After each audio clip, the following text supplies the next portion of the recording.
My Jewish identity has always been wrapped up in the idea that Jews work for social justice. I went on my first march, I think I was 2 weeks old.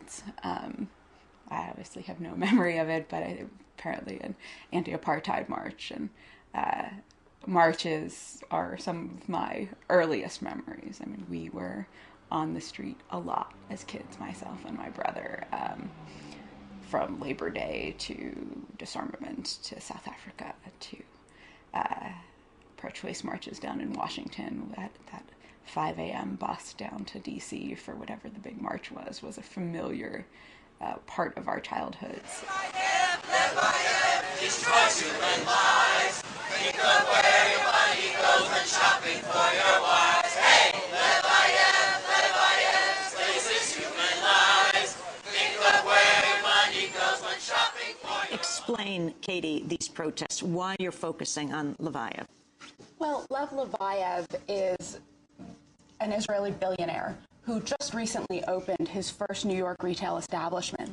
And after Palestinians who have been struggling nonviolently against the wall and against the seizure of their land in places like Jayus and Bilin pointed Lev Leviev and Shia Boimelgreen out as they had become aware that these two individuals were people who were responsible for the destruction of their communities, the seizure of their land, the impoverishment of their people. And when we learned that Lev Leviev was opening a jewelry store on Madison Avenue, we decided to let him know that New Yorkers who are committed to human rights don't accept his participation in our city. This is, I think, a very difficult city to organize around Palestine in. The depth of